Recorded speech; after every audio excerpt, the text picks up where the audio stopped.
Hi, Laura. Good to see you.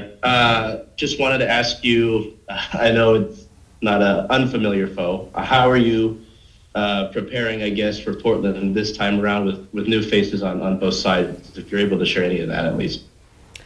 Yeah, I think, we all know the gravity of the rivalry. A lot of us know that. So I think we imparted that a little bit earlier in the week. And then we just take it as a normal game, really.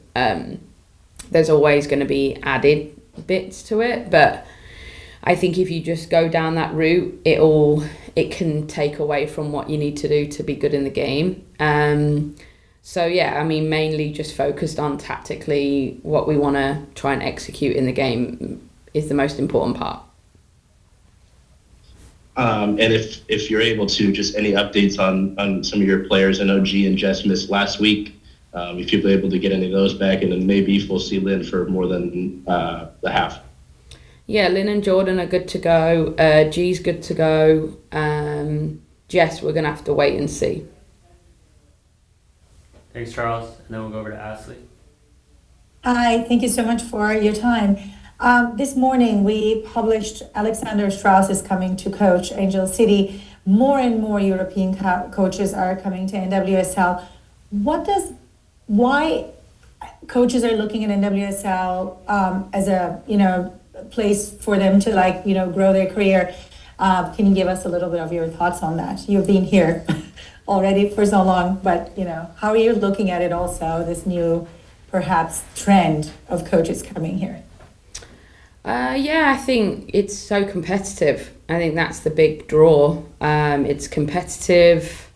Honestly, I think salary-wise, from a coaching perspective, we're probably higher than most in the world, to be honest, on club level. I have no idea what Angel City is paying somebody, by the way, but just make an assumption. Yeah, and I think that's a big draw. I think the competitive edge is massive. We all know that Champions League's a draw to people in Europe, but when you've been there and you've done it and you've seen it, something else can always sort of turn your attention. Not gonna lie, I wish there was more female coaches coming. I think it's heartbreaking that we have 14 teams in this league and only 2 female head coaches. So yeah, I think that's a big vice for me. I want to push the female game on in every facet, and to me, female coaches are a big part of that. Thank you very much. And yeah, more female coaches is what we need for sure. Thank you. Any other questions for Laura? Sweet. There we go. Now we got all for 11. Jeez. Hey, Bukowen with all for 11. Sorry, Laura. It's okay. Portland's coming off, 2 back-to-back clean sheets. What are you kind of seeing there? How does, Seattle find opportunities to, find the back of the net this tomorrow? Yeah, I think just creation, right? I think we've done a good job of creating opportunities in the first 4 games. We've got to keep trying to do that. We're playing against a team that's actually created the most opportunities out of any team in the league over 4 games. So we know that they want to try and do the same thing. And for us, it's about making sure that we're on top of that. We created more chances than our opponent last week, but we couldn't finish them. So creation is the first part of it. And then obviously when you're there, just taking those opportunities is massive.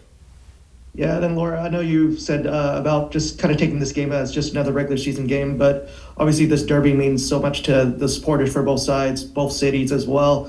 How much has that meant to you as a head coach to be part of this? Yeah, I love it. I love the rivalry. I've loved it from day one. I think it's what makes sport amazing is having these rivalries and them being organic. I think when they're forced, they're not. It doesn't mean anything.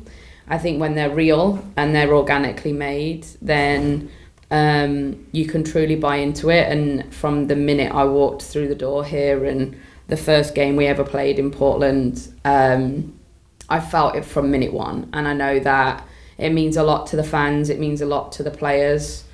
It means a lot to us all. It's the game that I circle first and foremost on the schedule every year when I see it come out.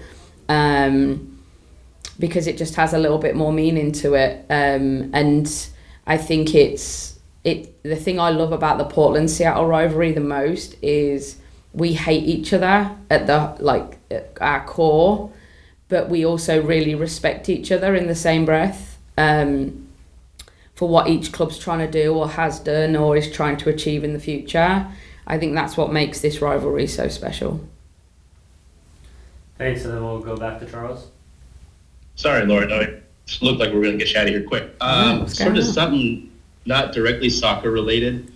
There's rumors that Seattle's going to get a professional women's hockey team. I'd just like to get your thoughts on, what you've seen from obviously coaching the Reign and being involved with the Reign, but just how Seattle's fan base has respected and supported its women's teams. I think you've been to some Storm games as well. I heard the mention of Seattle fans, and that kind of popped into my head. Yeah, I mean, more women's sport is great. I think this city says that it's a big women's sports city. I think you see that with how the Storm and the Reign have been supported over the years. And to add another professional women's sports team here would be amazing.